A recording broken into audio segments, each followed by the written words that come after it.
If you're running a retail business, don't let disorganized order fulfillment cause chaos. Use ShipStation instead. From running a business out of your garage to multiple warehouses, ShipStation is ideal for every phase of your growth.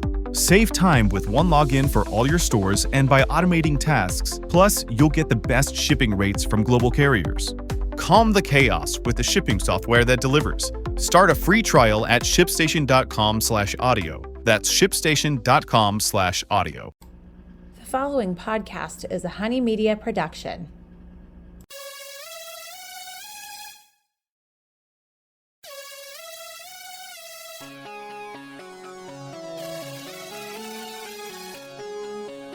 Hello. Welcome back to Motherhood Interrupted.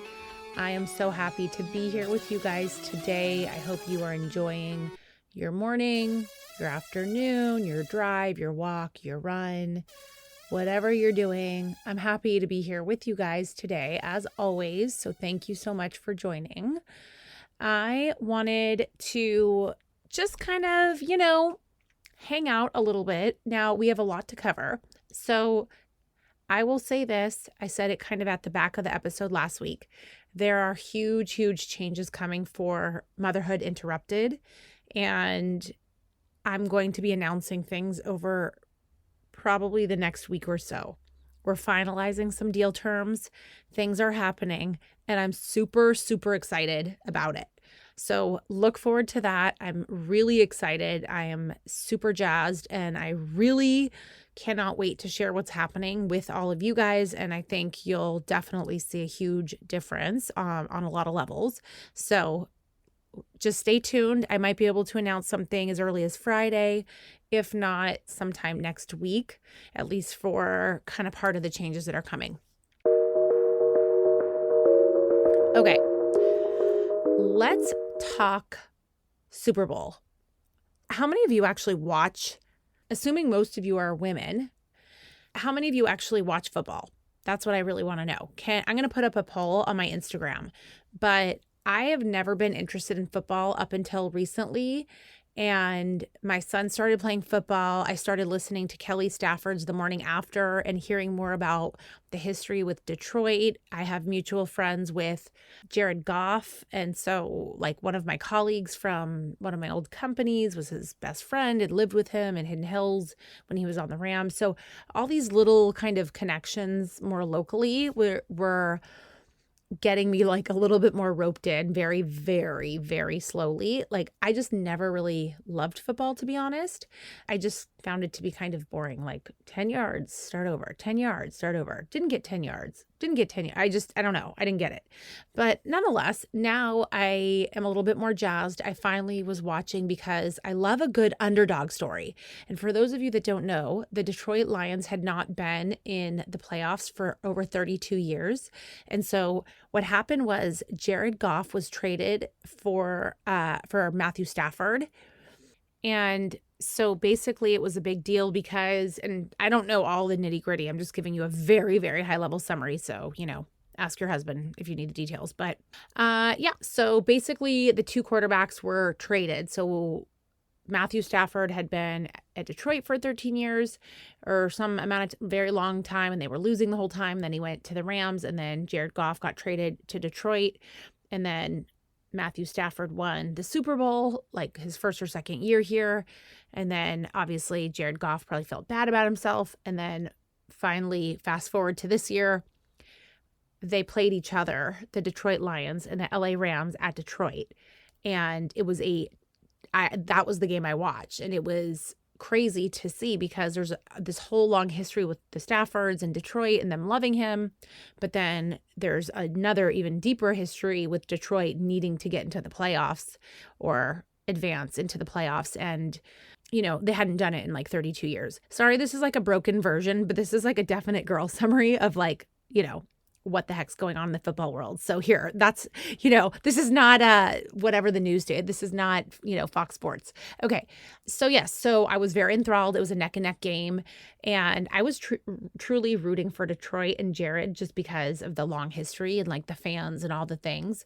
And Detroit won. And then they went on to play I think, a game or two, and now they're out. And so now the Super Bowl is in Vegas, which, by the way, I have no idea. Why do they choose a random city like that? Does anybody know? I have no idea. They're playing, so it's the 49ers, San Francisco 49ers against Kansas City Chiefs, but they're playing in Vegas, which sounds like a complete blast to be in Vegas this weekend, but I'm not. Yes, so we're going to a Super Bowl party and I'm excited about that. And yeah, so that's kind of my football summer. Yay, football. We did it. But I am excited to go. I've been kind of enjoying football ever since. And it's so funny because my mom just like quietly was like, I've kind of known this, but like I really started to appreciate it more when she was like, oh yeah, I'm just sitting on the couch watching my Bills. She's from Buffalo, so she loves her Buffalo Bills. She loves football. It's the funniest thing. My mom loves football.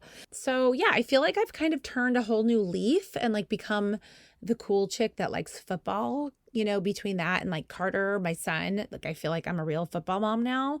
And, I've really enjoyed the entire experience. And I already kind of told you guys a little bit about that. The Friday Night Lights was a blast. We were on 2 football teams. It was super fun. There was a little bit of drama and stuff like that. Stuff comes up, I think, sometimes with kids' sports that we can talk about another time.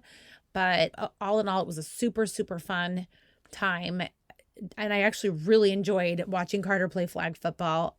And we were on 2 teams. We played Friday night and then we played again on Saturday mornings. And the Friday Night Lights was like freezing and there was like hundreds of people.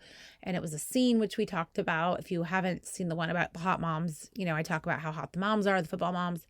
So anyway, yes, so that has been kind of my road to football and I'm really enjoying football. So yeah, let me know. Are you the cool girl that like loves football? Or are you like the men are watching football. I can go grocery shopping and go do my own thing and no one really cares. That's what I want to know. All right. So that's that. I also want to give a quick update on my own little like workout stuff. Like I can't tell you how many people continue to reach out to me. I get at least a couple messages daily saying, what's your goal with your running?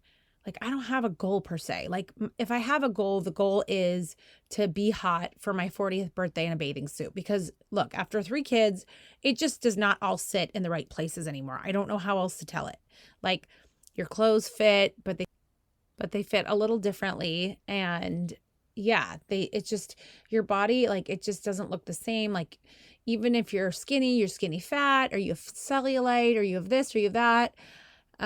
It doesn't look right. It doesn't look tight. I don't know how else to describe it. That's really that. Like I've been very firmly embedded and like in love with what I dub my momkinis, which is a 1-piece swimsuit. Okay. That's been my momkini for about a decade now. And I'm at the point where I'm like, maybe I should be able to get into like a real bikini at age 40 and like, I'm not dead. Like, what do y'all think? So yeah, that's really my goals. I want to feel and look my best on my 40th birthday and, be healthy and just, I don't know. I think it's also the mental health. I think as you get older, your kids get older and there's so much going on. It's at some point we've got to say, okay, when do I actually remember about myself anymore? And like my mental health matters, my physical appearance matters, my overall physical health matters, etc. So yeah, that's why I'm running. My running partner is my neighbor, Abby, and she has been away for the last week and it's killing me because it's been like a downpour. So basically our running schedule, I know a lot of you were curious and didn't quite understand it. We run 5 days a week. We leave every single morning at 6:15, which is when it's dark. And then now it's been lightening up kind of mid-run, which has been kind of interesting. And we started running and it's like 30 degrees, 35 degrees in the morning. Then it's like 40 degrees. And then one day it was 50 degrees. And then all of a sudden it's like raining and pouring and Abby's conveniently gone and like, some fabulous like, Bahamas vacation. And I'm just sitting here like literally running like a wet dog in the rain, like a complete lunatic running around in the rain, 6 a.m. Like nobody's coming to rob me. No one's coming to harm me because guess what? The robbers, 1, are not up that early. And number 2, they're not driving around in the rain, or at least not where I live. I can tell you that for sure. Now, the little bunny rabbits are around. I haven't seen many coyotes. Where we live is like, a little bit of like critters and stuff.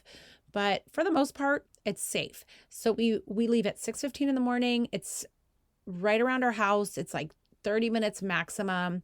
We pick a route that's like huge hills. So it's like very intense. So it's like quick and dirty, hot and nasty, you know?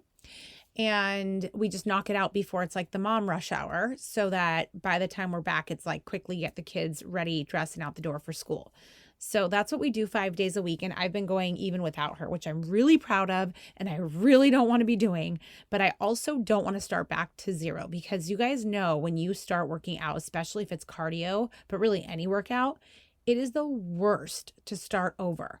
Like, you know, when you're running and you're really out of shape and you're running for the first time and you start to feel that burning like in your chest. If you don't remember what I'm talking about, go for a run and come back to me and you'll totally understand what I'm talking about. But it's just the worst. Like you feel like you're going to die. You feel like you might actually die. And it's just so bad. So why am I running? Because of my fear. I'm afraid to not run at this point. I'm totally afraid.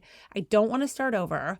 And that's kind of that. So, and then 2 days a week we go and we lift weights. And I have to say, I kept hearing this, but like I actually started doing it. And it was one of my New Year's resolutions was to like finally get a personal trainer. I've never had one. Like really lean in and like do the thing. And I did. And so we go every Wednesday morning. And this is the part that is crazy. So we go at a time that I don't think is that crazy. And then I asked my friends and they were like, what time do you go? And no one will come with me except for Abby. So in Abby's absence, I asked a couple of friends, hey, would you want to come with me? You said you'd be interested. You know, that we go at 5:45 to 6:45 because I can't go any later because my kids need to get ready and off to school. I can't tell you how many of my friends were like, what time do you go? You leave your house at 5:30 in the morning and you start working out at 5:45. And I'm like, I don't think that, I mean, yeah, it's a little early, but it's not like crazy. It's not like 3 in the morning. I don't know. I was so, maybe, I guess I'm just crazy. I don't know. Or I'm a morning person, but like I'm up at 5 every day now. I used to get up at like 6. But I guess a lot of you think getting up and going to work out at 5:45 is absolute insanity, which means I just am going on my own this Wednesday because my workout buddy is not available. So yes, that's a question I have. Would you guys work out at 5:45 in the morning or not? So we work out at 5:45 on Wednesday morning, and we also work out at 7 a.m., which is a group class on Saturday morning. So that feels a little too late when you're up at 5 in the morning and then you go for a 7 a.m. workout. You're like, oh my God, it's almost lunch. Like you're so like, it feels late. So yeah, so that's kind of that little update. I don't really have any other goals, but to like be healthy and be hot. Like it's just not that deep. I definitely don't want to go run a marathon. I don't want to run a half marathon. I'm not trying to race anybody. I don't time myself. Like none of those things. I do wear a Fitbit, by the way. If you want to track your sleep and your overall like physical activity, definitely go get a Fitbit. And I've worn one for like a decade and they're just awesome. All right. Here is something funny that happened. So sharp right. So we had a very interesting basketball experience with Charlotte. So she had a game so normally her games are on like a Sunday morning or maybe a Sunday like mid-afternoon, but usually Sunday morning. I think we may have had like a Saturday morning game or two. But anyway, so this last week she had a game and it happened to be a Saturday game, but it was at 5 p.m. So that's like kind of bleeding into Saturday night, no? Like Saturday, 5 p.m. Now, look, I'm going to sleep at like 8:30 every single night lately because I'm getting up early. So didn't bother me at all. But nonetheless, we show up to the game. I'm the assistant coach technically, but I don't really do all that much, to be honest, just because I really don't know the sport. And I sort of like inadvertently got like voluntold to become this assistant coach so that we could even form this team. And this team was created out of a friend group of ours. So I kind of was like, all right, I'll kind of be the acting assistant coach. But like, meanwhile, we have this like great coach and he's like an ex-pro, I think baseball player or something, and totally knows the game. And he's like, no, I got it. So super cool, super nice. Anyway, I guess he thought the game was Sunday at 5 o'clock, which makes perfect sense. So anyway, what happened is we we're on the way there and Brian starts getting work calls and I got distracted and I made a wrong turn, even though it's literally 3 minutes from our house, right?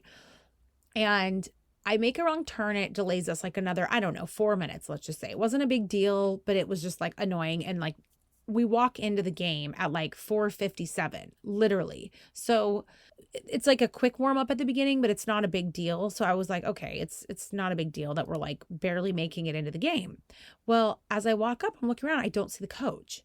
So next thing I know, the ref is like, the girls are like shooting and warming up like on their own and everyone's kind of like looking around lost. And I'm like, oh, okay, the coach isn't here. They're probably late, like whatever. And like the ref is like looking around like, who's the coach here? And I'm like, I am.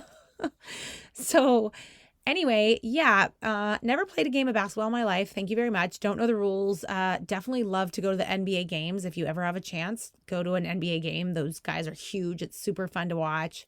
Like I love basketball, but like I don't really know the sport. Like it's not my sport. Nonetheless, it was like, okay, you're on. It's time to go. Like, okay, who's in? And all of a sudden I'm like, what? I don't even know how many. This is so pathetic. I don't even know how many girls for sure I'm supposed to have on the court. So I just simply look at the other team and I'm like, is it 5 or 6 girls? Like I don't even know. Okay. Keep in mind, we're halfway through the season. Like I'm an idiot. I absolutely should know this by now. And also my kids have been playing basketball for several years at this point. So just, full disclosure that I'm being a total ditz at this point.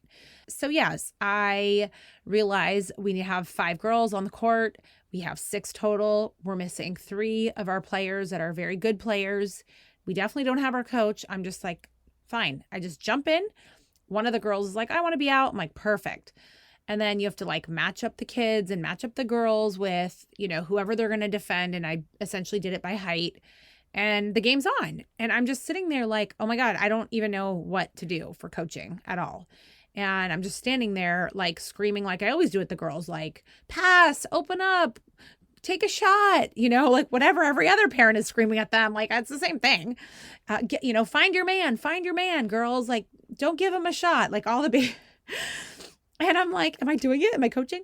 Anyway, so I'm like, in the back of my mind, I'm thinking, is there somebody that is going to text the coach to figure out if he's about to show up or not? Like, this is what we need. We need the coach. So I'm obviously too busy to text the coach.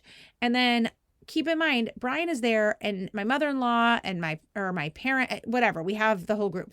And I look up and like London is screaming. She is just screaming her head off. And I'm like, okay, just take her out.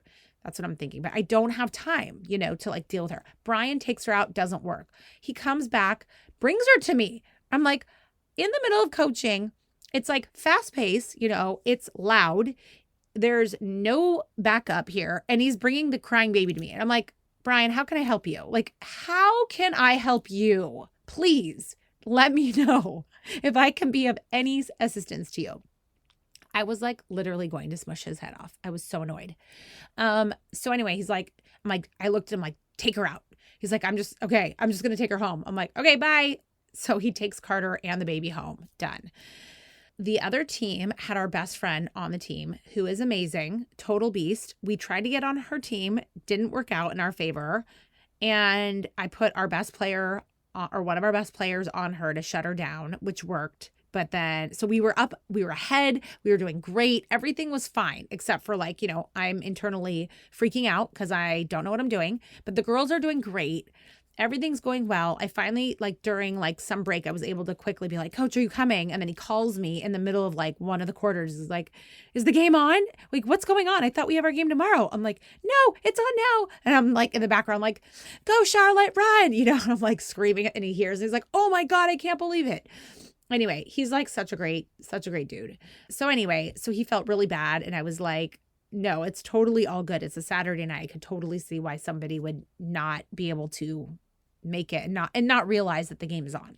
Okay, so that was my big coaching extravaganza. I forgot to tell you that throughout the whole game, our girls are getting tired. We have one sub, and apparently this is the biggest team and the best team.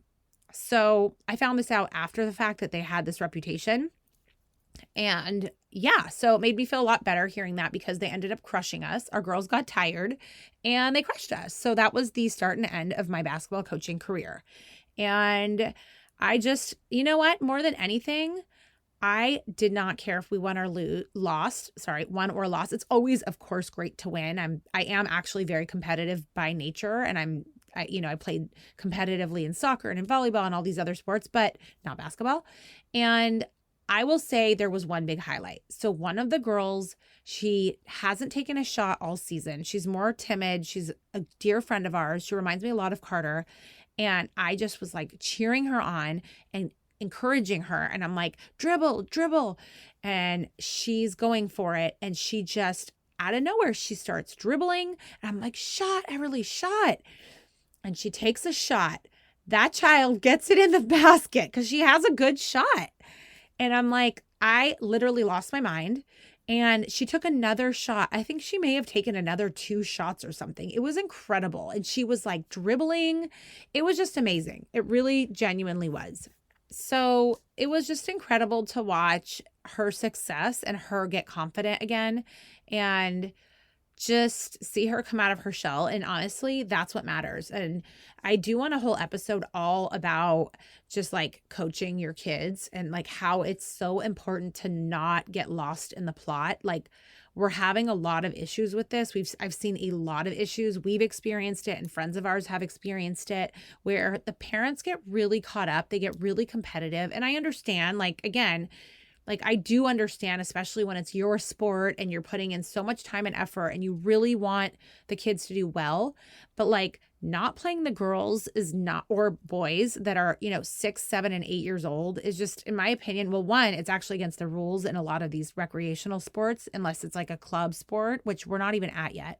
But 2, it's like, your job is to encourage the kids. That is your job, to teach them the game and to get them excited about the sport so that they join again next year. That's your job. Teach them the game, build some confidence, build some excitement. That's it. No one cares if you have the winning team or not. Like maybe 2 dads care, but nobody else.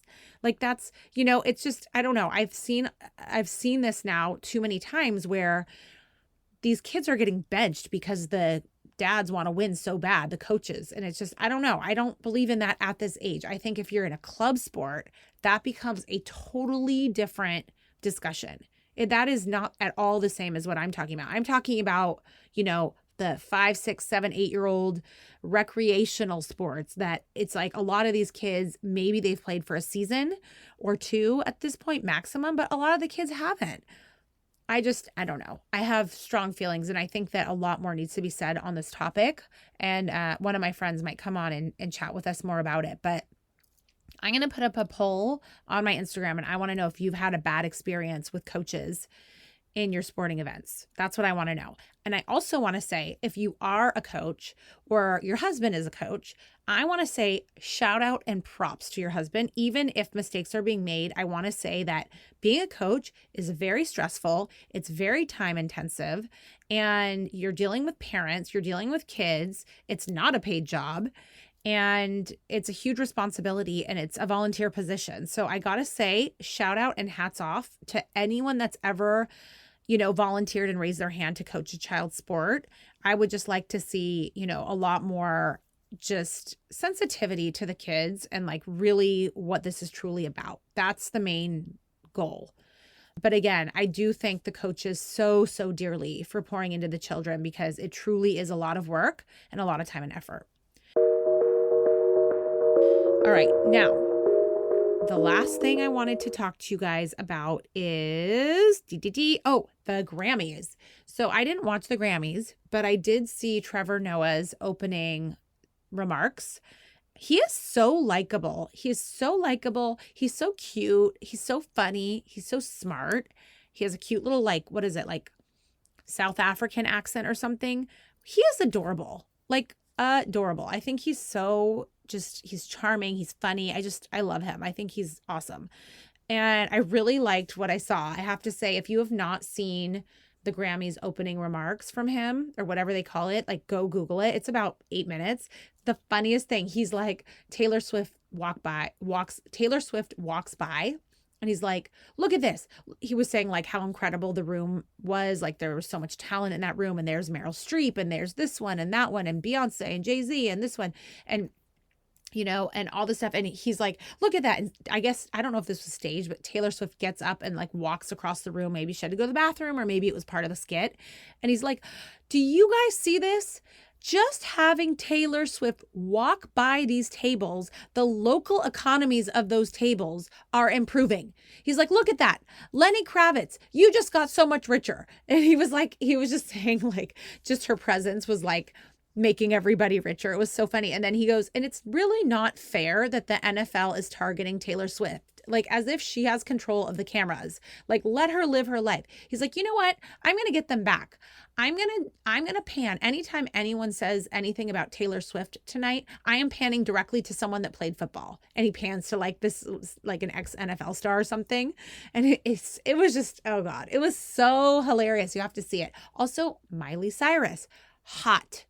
So hot, so talented, smart, sassy, all the things. Love it. You can see she's so talented. She's comfortable on stage. She's finally like blossomed into like a young adult where she's mature and confident and like appropriate and like, I don't know, like not cheesy, not over the top for anything in like a negative way. Like, I just feel like she's really come into her own, and like, I'm just so proud of Miley Cyrus. I think she is awesome. I'm a total fan of hers, I have to say now. Not that I really like know her music, by the way, except for like Party in the USA.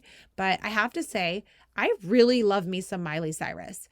And then obviously Taylor Swift, announcing her new album coming out. Genius marketing. Genius. I think there was some statistic about her winning album of the year. Like, she's like the only person that's like won it 4 times, I think, in history. And like, it was like her and 3 or 4 others. And like the list was some ridiculous list of people. It was like Frank Sinatra, or no, it wasn't. It was, I forget who it was, but anyway, you can look up that stat too, but it was, it's impressive. Good. I love it. Good for you, girlfriend. You work.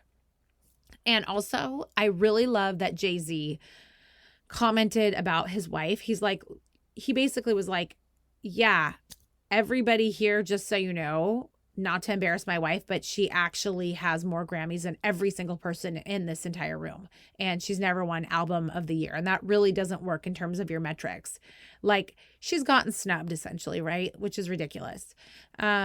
I just love a man that'll stand up for his wife, And then Blue Ivy was there. Beautiful. I don't know how old she is. 13 maybe. She is so beautiful. Oh my gosh. What a stud. What a star. And then Celine Dion was the one that made like a surprise appearance, and she has stiff person syndrome. So I guess like it was very surprising that she was there. And I think everyone was just so taken aback. She's just such a talent. She's incredible. And she presented Taylor Swift her award. And it was just awesome that, that got to happen. And those were kind of my highlights about the Grammys, since I really didn't watch it, but I just saw the highlight reel and wanted to give you guys a little reaction. Okay, now my for reals last thing that I was going to share with you is a recipe. So I have to share, I want to tell you guys, when I cook, so I used to not be able to cook at all. And then I started making my mom and my mother-in-law like teach me how to cook for like a family. Like, I could cook for like a single girl, but like the bare bones basics. And so when we moved to our house and I finally had a proper kitchen and like space for everybody, I was like, can you guys teach me how to cook steak and chicken and fish? And so I slowly but surely learned how to make everything that I wanted to make. And I still to this day do not like cook like very amazingly. Like, I don't cook like complicated recipes and stuff. It's too labor intensive. And I just I don't have the patience. And I like to cook not off of a recipe. I just like to kind of throw it together. And I know that is like I feel like you're either the type of person that you have to have a recipe or you never use a recipe. And I'm the never use a recipe. My mother-in-law has to follow a recipe exact. And like, she's an amazing cook. My mom, also an amazing cook, never follows a recipe ever. Even if we have a recipe, my mom and I, we never will follow it. Like, except for when it's baking. I've learned that the hard way. If you're baking, you have to follow it exactly. I've messed up. So being like, oh, just like a little bit more flour will be fine. Yeah, you totally screw up the whole recipe. Okay, so shrimp. I'm going to teach you something so simple and so easy for shrimp, because I feel like it's something that not everyone likes, but Carter started liking it. And I think it's literally because my mom makes it so bomb that he loves it. So all you do is you get large shrimp, not jumbo shrimp. You get a large shrimp from absolutely anywhere, and it's frozen. And then you thaw it out, you take off the tail, you clean like the veins. And then all you do is you put like 8, 9, 10 shrimp or however much you want. Like if it's for 1 or 2 people, 10 shrimp probably with like a side of pasta or something is great. And so you take the shrimp after it's like been sitting in a bowl of water and it's kind of thawed out a little bit, and you've cleaned it. You deveined it, you take off the tails, then you throw it in a pan with butter and like a clove or like a clove and a half of garlic, butter and salt. You're done. That is literally all you do. And it is the best recipe, and it is so fast, and you only cook it for like 3 minutes until it's opaque. So yeah, that is the easiest way to make shrimp. Shrimp, butter, garlic, salt, and pepper. Add a little pepper, not too much, especially if there's kids, because then it makes it too spicy. Don't add too much garlic. I did that the other day because I'm like, oh, I love garlic. So does our nanny, and like she was gonna try it, and like it made it, Carter called it spicy, but it ruined it. So don't do that. And then if you want, you can make some linguine with it. Ooh, it's so good. And you just mix it all up. Oh, honey, you can even squeeze some little lemon if you're fancy. So good. So that is what I have for you guys today. I love you very much. Again, please rate us 5 stars and follow us, share the show, give us feedback, DM us, let us know what you think, and we will talk to you again soon. Have a great day.